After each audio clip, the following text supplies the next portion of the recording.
Depending on the platform that you use, you may have to create an ad, or you might leave this in the hands of the publishers.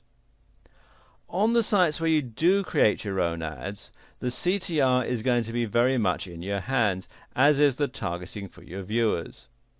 Again though, it's worth noting that the specifics of your ad design are going to depend somewhat on your goals and the type of platform you're using.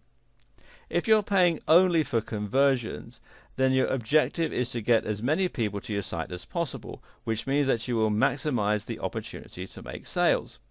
If you're paying per click though, that strategy would be expensive. So instead, you should be aiming to focus only on highly targeted traffic. Partly you will do this using the filtering options we've already looked at, and on Facebook that means targeting your ads based on the demographics, and on Google it means choosing the right keywords and or using negative keywords. For the ads themselves though, you want to make sure that your ad text is catering very specifically to the type of audience that you're hoping to reach. So for example, this might mean saying something like fitness ebook for $30. Notice how the price of the ebook is right in the text. That way you're able to ensure only people who might potentially be interested in buying an ebook for that much money will click. If a viewer is the kind of person who would never normally buy a digital product, they'll be put off by the ad and you won't waste your money on that visitor. If your objective is to maximize the CTR of the number of people seeing your ads, then you need to use bold statements that focus on your USPs. USPs, of course, are unique selling points, and these are the things that you're offering through your product. Is your line of t-shirts the best possible quality for the price? Then that's what you want to say. Does your app make it much easier to organize notes? Then focus on that. Another useful tip is to try and allay fears that your buyers might have.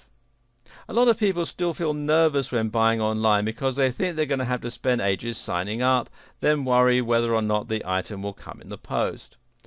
Thus, phrases like quick sign up and next day delivery can be very helpful, as they tell your audience that they'll be able to have the product that they like in their hands tomorrow. Full money back guarantee is another useful one for the same reason. Another option is to try and encourage people to click on your link by using curiosity. This is one of the reasons that those "one weird tip to lose body fat" adverts are so effective. You can't help but be curious as to what that one weird tip might be. Now you might try to rip off this idea with something like, "You'll never believe how much money you can save with this new strategy." Also in your arsenal is the ability to use images to try and grab attention. This is an option with most CPA networks, and it's a very important part of any advert.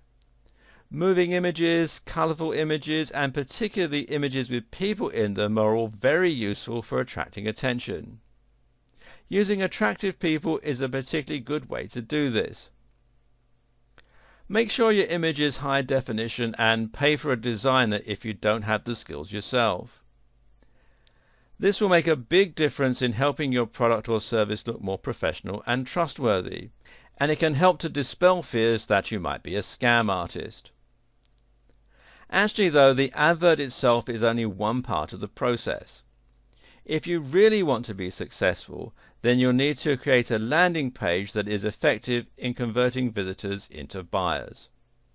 And we'll talk about that in the next video.